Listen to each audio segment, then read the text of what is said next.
Dhyanamoolam Gurumurti Pujamoolam Gururparam Mantramulam Gururvakyam Mokshamulam Gurukripa. Om Shri Gurave Namaha. Hari Om Tat Sat.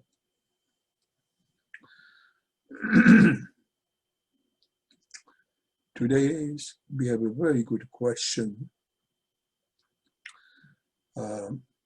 We've been discussing this so often, but today it has been put in the question form. So let me go straight to the question.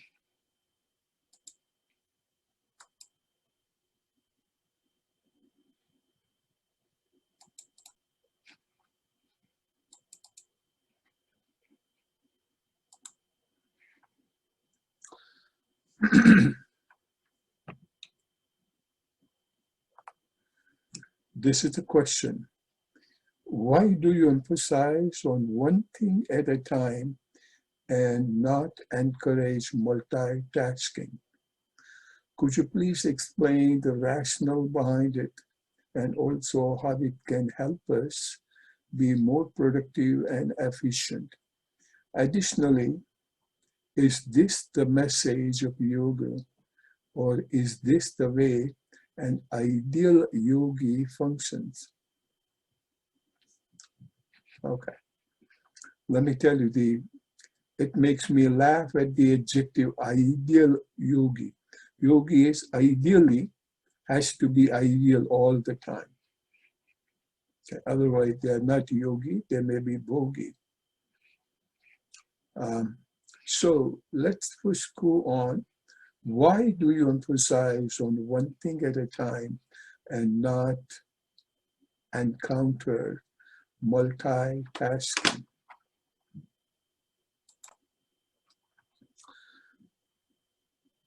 Multitasking, we know that any of the activity that we do cannot be done without a thought. And our mind is a smooth tunnel, and in that tunnel, one thing can go at a time. You try your best to say, read two things at a time, or read something and look at something else, or you speak something and read. When you start doing it, you will find out that two cognitive things cannot be done simultaneously. At the physical level, perhaps you may be doing it. But for example, you pick up the phone and start talking and taking a bite of the sandwich. You will, even though at the physical level, your jaw moves and the mastication of the sandwich take place. But the true cognitive movement is to taste the food. You will not be in a position to taste the food. And the moment you try to taste the food, then you will not hear what was said. Try it out yourself and you will find it.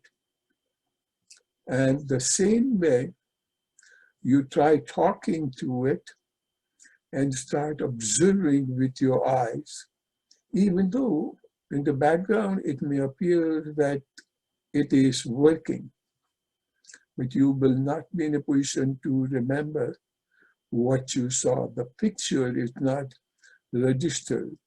And you may think that, yes, it did get registered. But what really happens is when you were hearing, right at that instant, the picture was not moving, but the picture is not registered. And the same way, when the picture is registering, you are missing what you heard. So, two things to be done cognitively. When I say cognitively, five senses, eyes, ear, nose, tongue, and taste. Taste and the touch.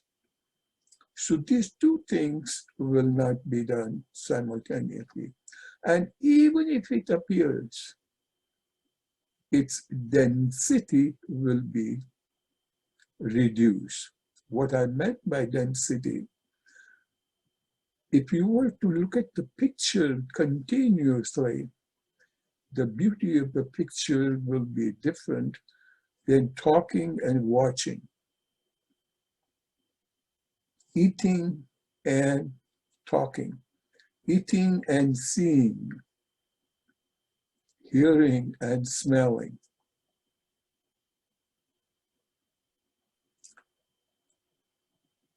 If you consider that a canal, meaning a track that carries the water, if the track is doing another thing simultaneously, meaning it is changing the path and water is running, do you think the water can run without turbulence? Or will it have the same smooth sailing and the efficiency or the speed of the water, and the flow of the water will be so smooth? Same thing happens if you are running two things simultaneously or three things simultaneously. We are paying a very heavy price. And what is that price?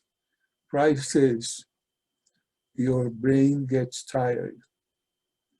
Once the brain gets tired and you have to do two things, you were doing two things simultaneously, not only you get tired,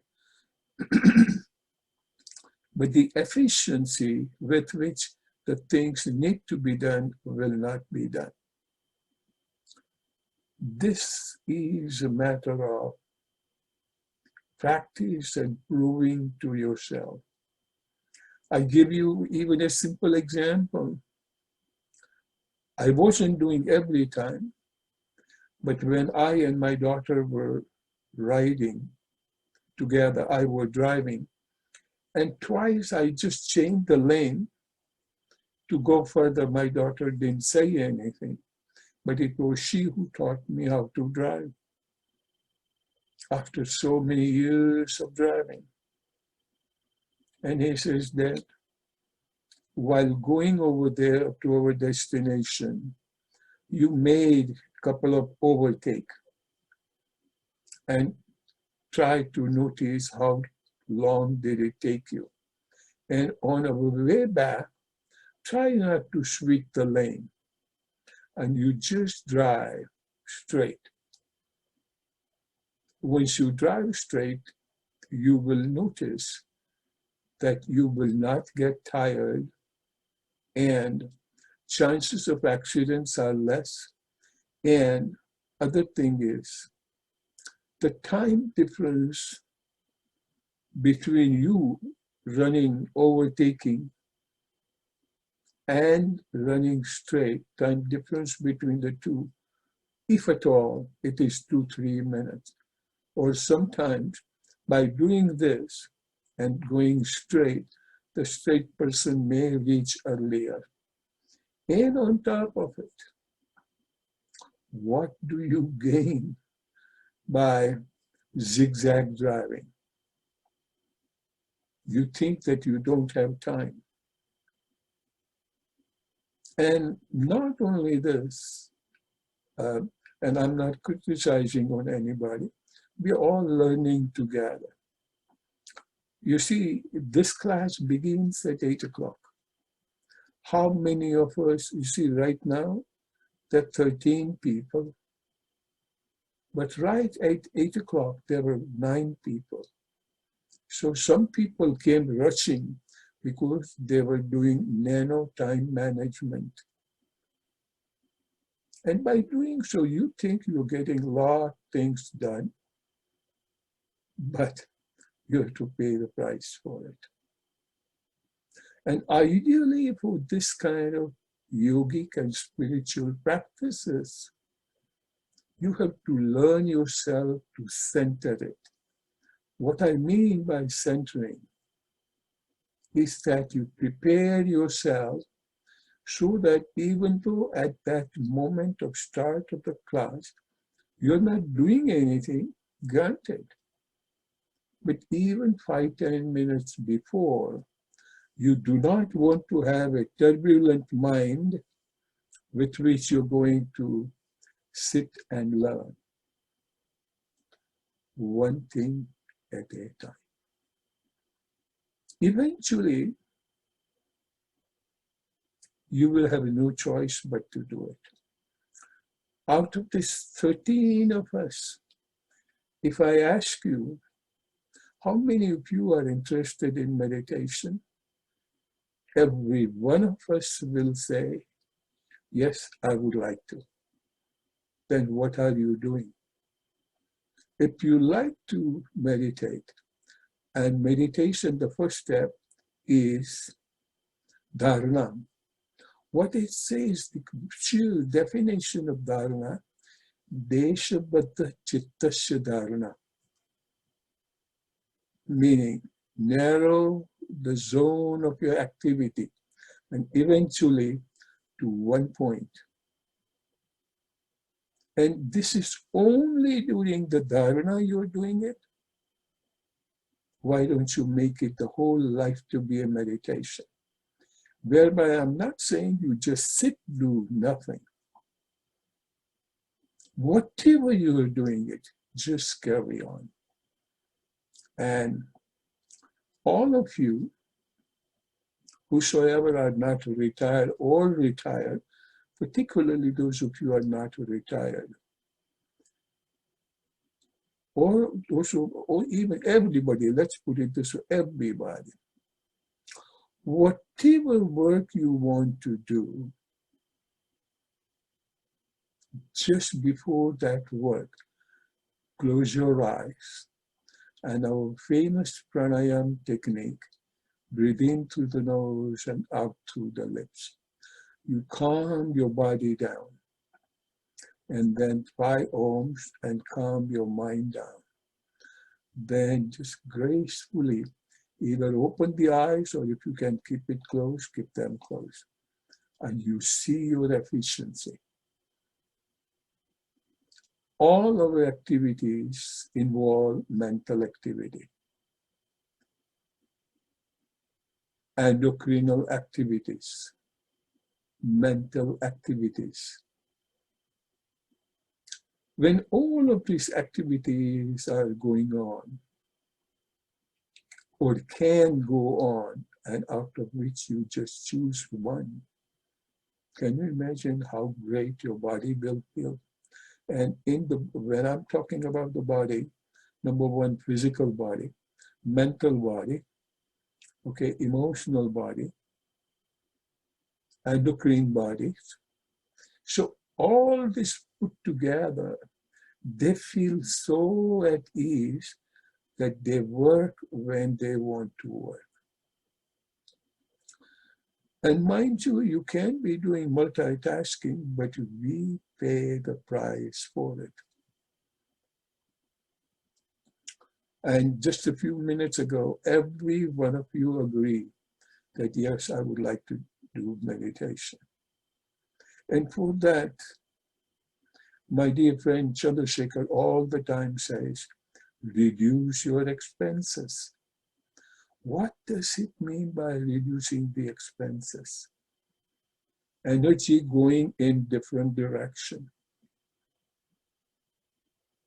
That one thing I have learned from my father, every single examination that I have taken, including some interviews, as soon as the question paper comes, I turn the question paper upside down. I never start reading right away. I close my eyes and I compose myself. I centered myself. And some of my friends, colleagues, who are sitting around me, they may think that Sanaji appears to have become nervous because I'm not looking at the question paper and I'm just in a relaxed state. So what really I'm doing it, understand now, I am removing all the traffic so that my lane of driving is straight without any traffic, so that the retrieval of the information from the brain out into the motor action become efficient and it works right away. So the efficiency is the key. While the modern society defines the efficiency in a different manner. You may, time-wise perhaps, you may be saving it, but chances of mistakes and the quality of the work suffers. Efficiency and quality has to go together.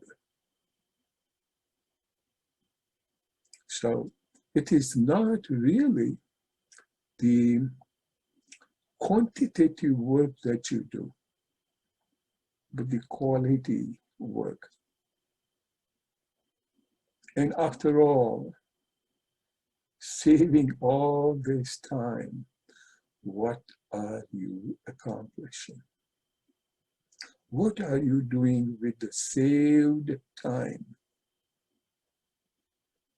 And if the saved time is not used for the pleasure of your life, what are we kidding? Who are we kidding? And truly ask yourself, why are you doing multitasking? Oh, I don't have time, Sanaji, and this needs to be done right away. Understandable. But your everyday, and I mean every day, is like a rat race.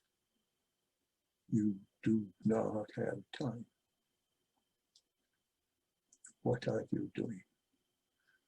More than half of the things can wait, but you want to spend your time and energy doing something else. So it's very essential. Learn to center it. Learn to quiet your mind down.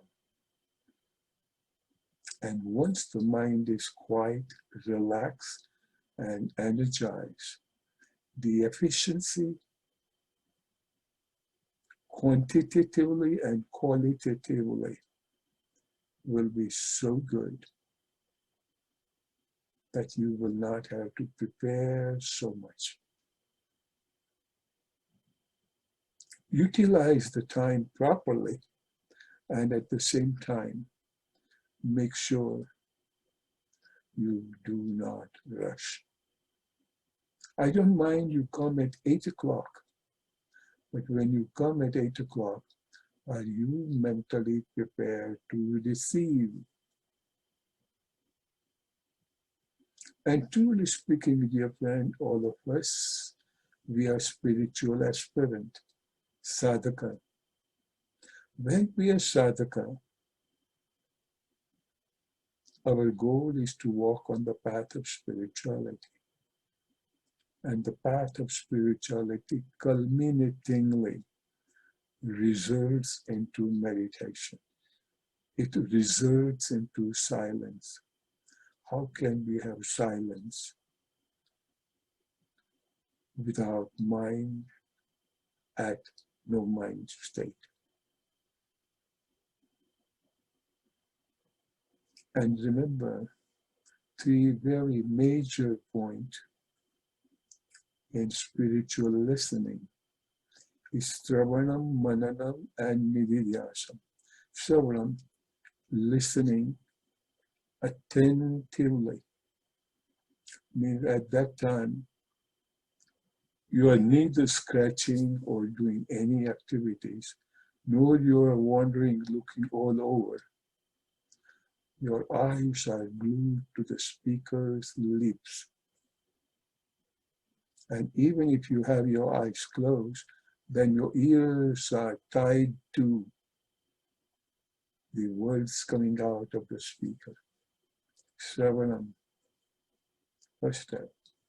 Mananam, contemplate on it. Try to repeat verbatim what was said, so that it may almost appear, if you have to speak, as if you are speaking. And the last step is Nididhyasam. Nididhyasam meaning every word to be your word.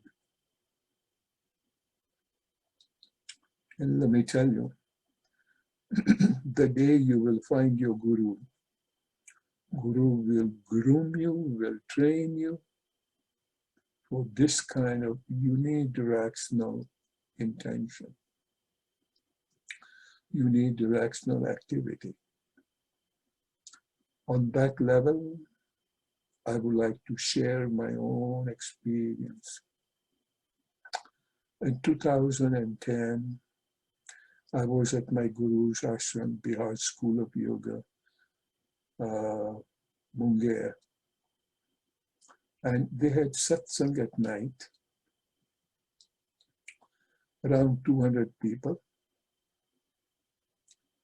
Swami Niranjanananda, the head, he was sitting on a pedestal, and his so-called right-hand man, Swami Surya Devananda, he was sitting on the floor, still at a little higher level. And behind him and a couple others were a whole hall full. In that, there was a group of 40 Iranian people came. Out of this 40, only one person speak English, or one person spoke English, 39 did not. Now understand, Swami Niranjanananda, he speaks words, all possible languages, but then he chose to speak only Hindi. Understand, and there are so many persons. Of course, I knew Hindi, I can understand, but there were so many others, different countries, they didn't understand Hindi, but he deliberately spoke Hindi.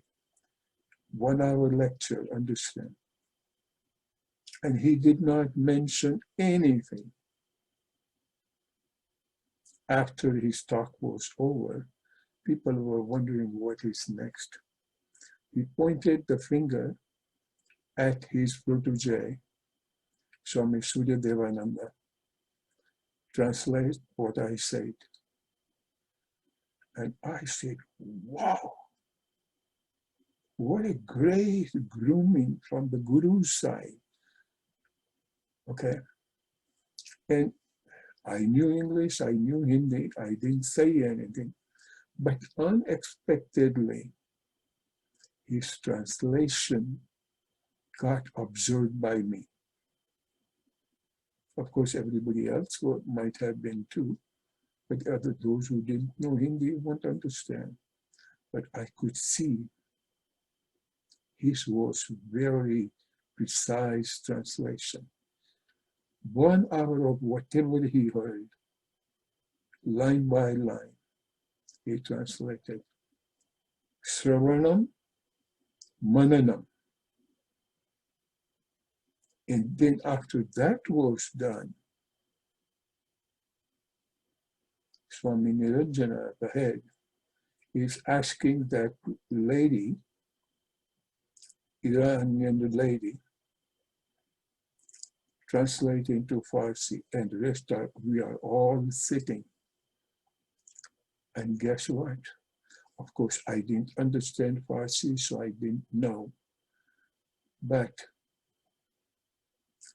message was so well delivered that all the 39 understood.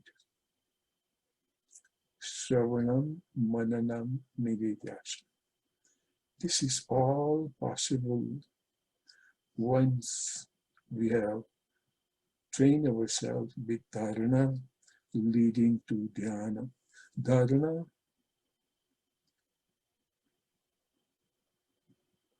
chitta-baddha dharana. Chittasya. So, unless we start doing it from now onward, and for everything, and it could be as simple as, dear friend, drinking water and not talking, eating food and not reading, eating food and pushing the dirty plate away. Oh, you're eating, enjoy it. And do not send messages while you are eating. One thing at a time.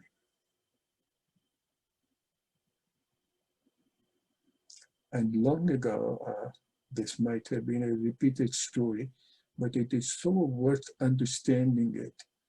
Why Sravanam, Mananam, and Nididhasam is important. I was maybe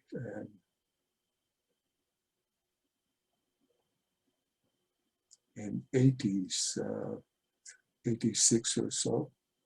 With a friend of mine, we went to Vedanta Society, Vedanta Palace. And there happened to be one Swami to give lectures on how to improve the memory.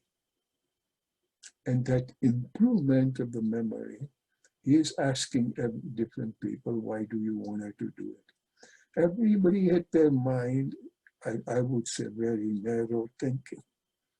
This is when I'm talking to somebody, and if I don't remember his or her name, how bad one will feel. Other person says that I loan money to so many people, but I have to remember, otherwise I will never collect the money. Third person says, when I'm in business, it is better I address with the first person name. There was only one lady, I love her so much. I don't know who she is, where she is, no. And she was the last one to be asked. And at that stage, perhaps she might have been in her 60s. So she said, as the time go by and everybody is becoming old, so I will be too. The only reason I want my memory to be sharpened is that when I will grow old, and we know that as you approach old, your eyes, your hearing, your speech may stutter, but mainly the hearing and your eyes go.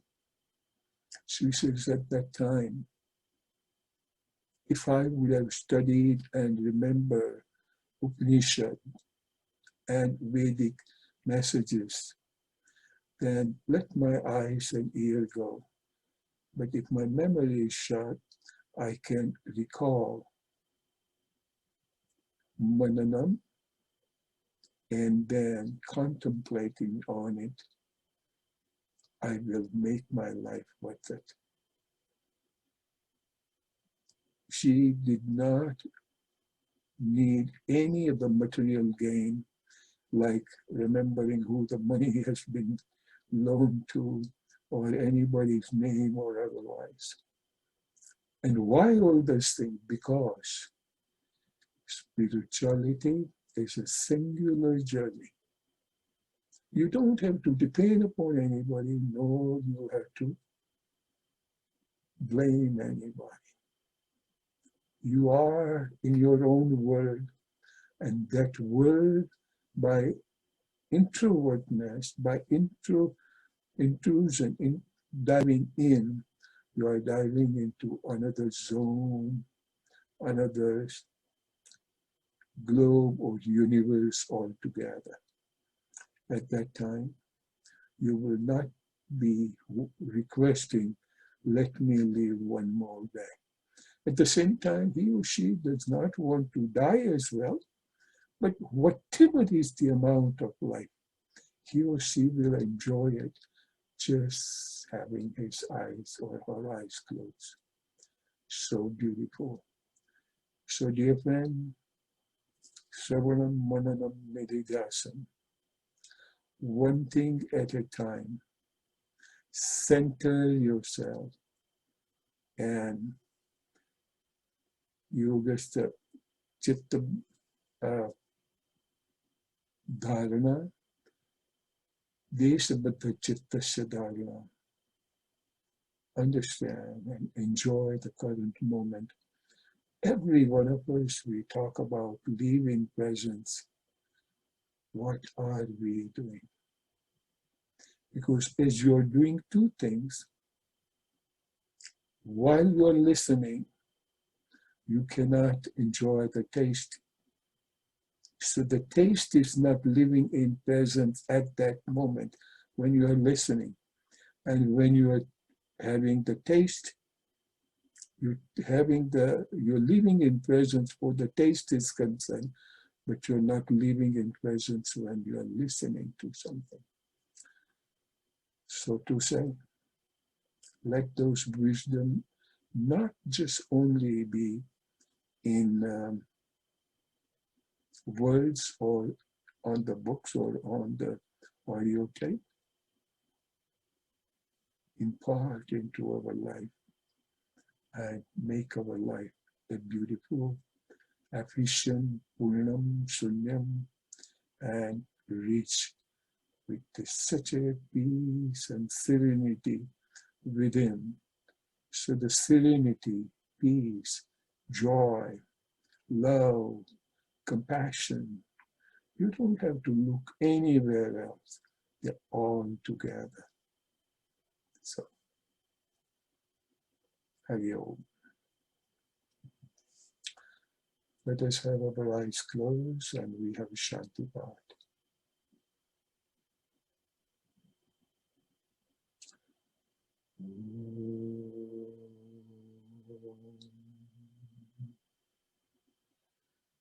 Purnamadaha Purnamidam Purnat Purnamudachyate Purnasya Purnamadaya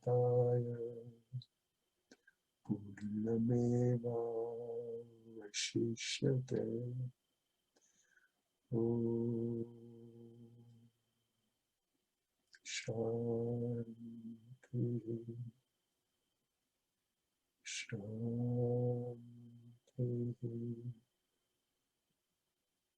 Shanti.